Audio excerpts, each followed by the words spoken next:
কেউ যদি বলে আসরের যে নামাজটা পড়বেন এটাই আপনার জীবনের শেষ নামাজ, ওই নামাজ আপনি তাড়াহুড়া করবেন? কথা বলেন। আরে কাঁদতে কাঁদতে আপনি শেষ।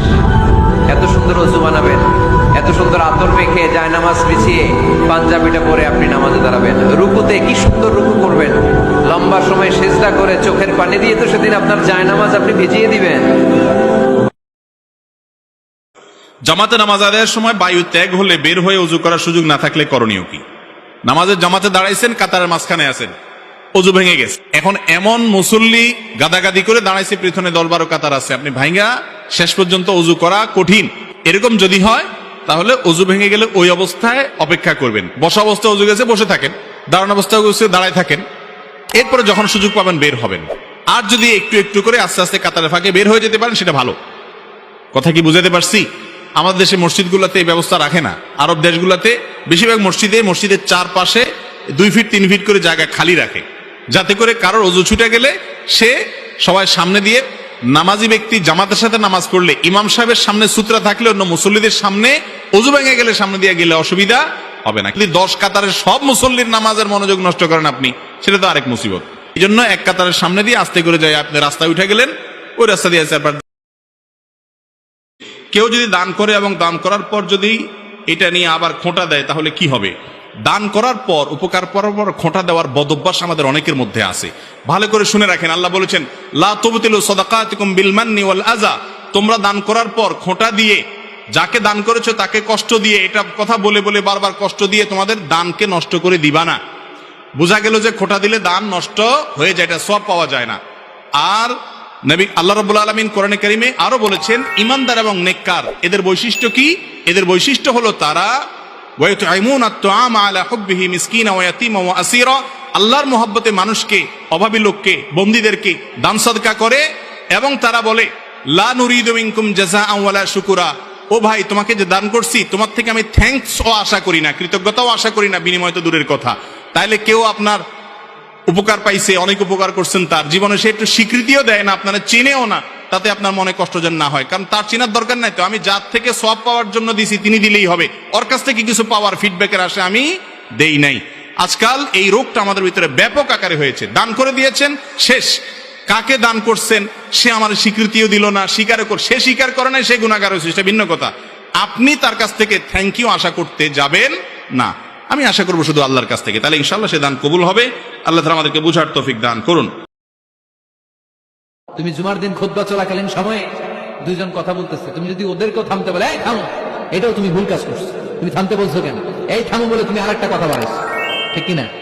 এই থামো এটাও বলার দরকার নেই, ফকত লাগাও, তুমি অনর্থক কাজ করেছো। এজন্য জুমার দিন খুতবা চলাকালীন pin drop silence, no talk, কোনো কথা বলা যাবে। बिन्ते मसूद रावलपिंडी से पूछती हैं, किसी के हंसाने से नमाज में कभी कभार हंसी आ जाती है, तो क्या मुस्कुराने से या कहकहा लगाने से नमाज और वज़ू टूट जाता है या नहीं? इस बारे में तफसील से बता दें। देखें, नमाज में अगर सिर्फ मुस्कुराहट हुई है तो ना नमाज टूटती है ना वज़ू टूटता है। नमाज में अगर हंसी आ गई लेकिन आवाज़ नहीं निकली तो नमाज टूट गई, वज़ू नहीं टूटा। और अगर कहका लगा लिया, यानी हंसी भी यानी आवाज़ निकल आई कहके की जैसे आती है, तो उससे नमाज भी गई और वज़ू भी टूट गया। तो नमाज में कोई हंसा रहा है, ये गुनाह कर रहा है, उसे मना करें। नमाज में मुकम्मल तवज्जो अल्लाह की तरफ रहना बहुत ज़रूरी है।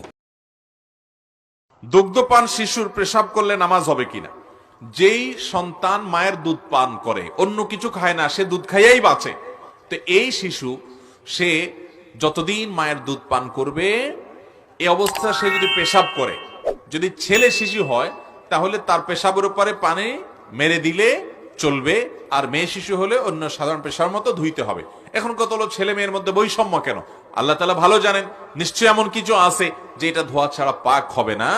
এটা বৈষম্যের বিষয় নয়, কোনো হিকমা বা রহস্যের বিষয়, যেটা গবেষণা সাপেক্ষ বিষয়। বাকি ছেলে সন্তান যদি এবং শুধু দুধের উপরে সে বেড়ে ওঠে, তার জন্য এই বিধানটা হাদিসের আলোকে প্রমাণিত। তবে যদি সে দুধের পাশাপাশি অন্য খাবারও খায় বা অন্য খাবার খেতে অভ্যস্ত হয়, তাহলে সেক্ষেত্রে অন্য সাধারণ পেশাবের মতো ছেলে হোক মেয়ে হোক তাদের পেশাব পরিচ্ছন্ন করতে হবে, যে জায়গা লাগবে ওই জায়গাটা ধুয়ে ফেলতে হবে। মসজিদ ফান্ডের টাকা কোনো মুসল্লিকে ধার দেওয়া যাবে কিনা? মসজিদের যে তহবিল মানুষ মসজিদে দান করে, একই কথা মাদ্রাসার জন্য প্রযোজ্য। মাদ্রাসার জন্য মানুষ দান করে, সেই টাকা মাদ্রাসার প্রিন্সিপাল সাহেব কিংবা মসজিদের ইমাম সাহেব, খতিব সাহেব কিংবা মসজিদের সভাপতি, সেক্রেটারি, ক্যাশিয়ার সাহেব মসজিদের টাকা বা মাদ্রাসার টাকা কোনো ব্যক্তিকে ধার দিতে পারে কিনা? এর উত্তর হলো না।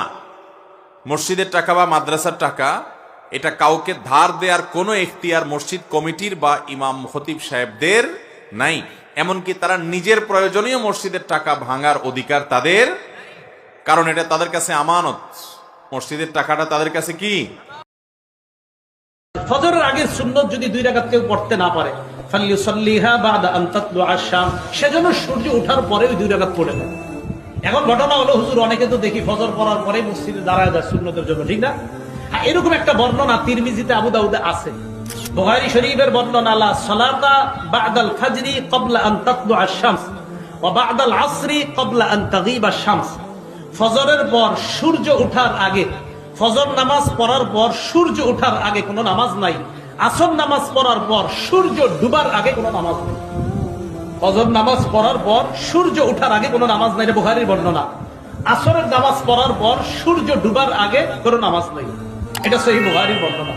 তিরমিজি শরীফের এক বর্ণনা আসছে, নবীজি বলেন, মান লাম ইউসাল্লি রাকাতাইল ফাজর, ফজরের আগের সুন্নত যদি 2 রাকাত কেউ পড়তে না পারে, ফালিউসাল্লিহা বাদা আন তাতলুআ আশ-শামস, সেজন্য সূর্য ওঠার পরে ওই 2 রাকাত পড়ে নেয়। अल्लाह ताला फरमाते हैं कुरान मजीद में सूरह राद में सूरह नंबर 13 आयत नंबर 28 में कि मोमिन वो है जब अल्लाह का जिक्र करता है तो उसका ईमान बढ़ता है। अल्लाह का जिक्र करने से मोमिन का ईमान बढ़ता है, सलामती बढ़ती है। ফোন থেকে ওয়াজ বা কোরআন শুনলে কি নেকি পাওয়া যায়? আপনি কোরআন কোথায় শুনবেন, ওয়াজ কোথায় শুনবেন, সেটা আপনার ব্যাপার। আমরা আজকে ওয়াজ শুনছি মাইকে। নবী করিম সাল্লাল্লাহু আলাইহি ওয়াসাল্লামের যুগে 1450 বছর আগে কি মাইক ছিল? তাহলে আপনি কোত্থেকে শুনছেন এটা বিষয় না, বিষয় হলো কি শুনছেন। আপনি যদি মোবাইল থেকে ভালো কিছু দেখেন, আপনি আল্লাহর কাছে সওয়াব পাবেন। আপনি যদি ভালো কিছু শুনেন, আল্লাহর কাছে সওয়াব পাবেন। আর এইটাতে যদি খারাপ কিছু শুনেন, সেটার কারণে আল্লাহর কাছে গুনাহ হবে। টেলিভিশনে যদি এমন কিছু দেখেন যেটা বাইরে দেখলেও জায়েজ, তাহলে সেটা টেলিভিশনে দেখতে জায়েজ। বাইরে যেটা দেখা হারাম, সেটা টেলিভিশনের পর্দা দেখাও কি? অতএব আপনি কি মোবাইলের পর্দা দেখতেছেন না টেলিভিশনের পর্দা দেখতেছেন, বড় মনিটরে দেখছেন, কোথায় দেখছেন, এটা ইস্যু না। ইস্যু হলো আপনি কি দেখছেন। মোবাইলে যেটা দেখা গুনাহ, মনে রাখেন, কোন পর্নোগ্রাফি, কোন অশ্লীল দৃশ্য, এটা মোবাইলে দেখা গুনাহ। সেটা যদি আপনি ডাইরেক্ট দেখেন, গুনাহ হবে কি হবে না? একই কথা। এজন্য মোবাইলে যদি আপনি কোরআন তেলাওয়াত শুনেন, ইনশাআল্লাহ সওয়াব পাবেন। আর যদি ওয়াজ নসিহত এবং ভালো কথা শুনেন, তার কারণে আপনি হেদায়েতের আশা করতে পারেন এবং সওয়াব পাবেন ইনশাআল্লাহ। রুকু থেকে দাঁড়িয়ে 2 সেজদার মাঝখানে এবং রুকু সেজদা দেরি না করলে নামাজ হবে কিনা?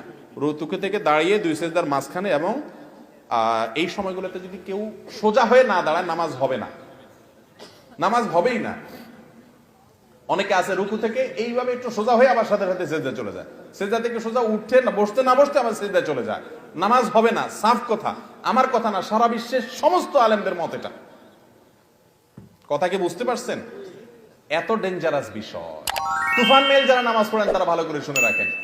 এক ব্যক্তি এরকম নামাজ পড়ছে, নবীজি ডাকছেন, ডাকে বলছে আবার নামাজ পড়ো। কয়েকবার পড়াইছে, উনি যাই এরকম তাড়াতাড়ি করে পড়েন, উনি বুঝেন না। তখন নবীজিকে তিনি বললেন, ইয়া রাসূলুল্লাহ, আমি তো ইচ্ছে ভালো পারি না। তখন তিনি বললেন, রুকু থেকে উঠে সোজা টান টান হয়ে দাঁড়াবা, এরপর একটু অপেক্ষা করে তারপর সিজদা যাবা। সিজদা থেকে উঠে সিজদা গিয়ে একটু অপেক্ষা করবা, সিজদার তাসবিহ পড়ার পর উঠে সোজা হয়ে বসে টান টান হয়ে সোজা হয়ে একটু অপেক্ষা করবা, তারপর সিজদা যাবা। আর যদি উঠে সাথে সাথে চলে যাও, কোনো অপেক্ষা না করে, নামাজ হবে না। কথা কি বুঝতে পারছেন? খুব ডেঞ্জারাস বিষয়। এরপরে প্রশ্ন হলো, জান্নাত 8টি নাকি জান্নাতের দরজা 8টি? ভাই, জান্নাতের 8টি দরজা, 8টি স্তর, এটাকে যদি জান্নাত 8টি বলা হয় তাতেও কোনো অসুবিধা, কারণ জান্নাত কোরআনে কারিমে বহু বচন ব্যবহার করা হয়েছে, জান্নাত সমূহ। অতএব জান্নাত 8টি বললে কোনো অসুবিধা নাই। যদিও জান্নাত 8টি মানে হলো জান্নাতের স্তর, জান্নাতের যে মর্যাদা, ক্লাস, দরজা, সেটা কি 8টি। অতএব এটাকে 8টি জান্নাত বললেও কোনো অসুবিধা। এটা নিয়ে অনেকে দেখবেন অযথা বিতর্ক করে। খালি পায়ে হাঁটা এটা নাকি ঠিক না। খালি পায়ে হাঁটা ঠিক না এই কথা বরং ভুল। কোন কোন হাদিসে আছে নবী সাল্লাল্লাহু আলাইহি ওয়াসাল্লাম মাঝে মধ্যে খালি পায়ে হাঁটতেন। ডাক্তাররা যে খালি পায়ে হাঁটার কথা বলে, এটা আমার নবী সাল্লাল্লাহু আলাইহি ওয়াসাল্লাম সুন্নাতেই আছে। এক পায়ে জুতা পরে হাঁটার পরে হাদিসে নিষেধাজ্ঞা আছে, এক পায়ে জুতা পরে। সৌদি আরবের সাবেক গ্র্যান্ড মুফতি শেখ আব্দুল আজিজ বিন আব্দুল্লাহ বিন বাজ রহমতুল্লাহকে একজন জিজ্ঞাসা করছে, মসজিদে অনেক সময় বের হলে জুতা একটা এক জায়গা আর একটা আরেক জায়গায় চলে গেছে মানুষের ভিড়ে, তো ওইটুকু একটা পায়ে দিয়ে হেঁটে হেঁটে কয়েক কদম যাওয়া যাবে কিনা? তখন উনি একটা সুন্দর কথা বলেছিলেন। উনি বলেছিলেন, নবী সাল্লাল্লাহু আলাইহি সাল্লামের হাদিসের খেলাফ এক কদমও যাওয়া উচিত না। তাহলে কি করবেন? জুতাটাকে তুলে নিয়ে ওই জুতার কাছে রেখে তারপর দুই জুতা একসাথে পরবেন। বাকি খালি পায়ে হাঁটা এটা বরং হাদিসে উৎসাহিত করা হয়েছে, মাঝে মধ্যে যখন সুযোগ থাকে সেটা করবেন। ইসলামের আলোকে একটা বিষয় জানতে চাচ্ছি যে যদি কেউ কসম করে ওই দেওয়া কসম রাখতে না পারে তাহলে সে বিষয়ে ইসলামের বিধান কি? আপনি শপথ করেছেন আমি আল্লাহর কসম এই কাজটি করব, ভবিষ্যতে কোনো কিছু করবেন যে আল্লাহর কসম আমি তোমাকে এটা দেব, আল্লাহর কসম আমি অমুক জায়গায় যাব, আল্লাহর কসম আমি এটা করব না, এরকম যদি আপনি কসম করেন আল্লাহর নামে ভবিষ্যতে কোনো কিছু করা বা না করার, এরপরে কসম যদি রক্ষা করতে না পারেন, কসম যদি ভঙ্গ করে ফেলেন, কথার কথা আপনি কসম করেছেন আমি তোমাকে এতগুলো টাকা অমুক দিন দেব, দিতে পারলেন না সেদিন, তাহলে কসম ভঙ্গ হয়ে গেল। তো শপথ যদি ভঙ্গ হয়ে যায় তাহলে সেক্ষেত্রে আমাদেরকে 10 জন মিসকিনকে খাদ্য দিতে হবে। কয়জন মিসকিনকে? 10 জন মিসকিনকে খাদ্য দিতে হবে। অথবা সেটা দেওয়ার সামর্থ্য না থাকলে আপনি 3 দিন রোজা রাখবেন। কয়দিন রোজা? 3 দিন রোজা রাখবেন, শপথ ভঙ্গের কাফারা হয়ে যাবে ইনশাআল্লাহ।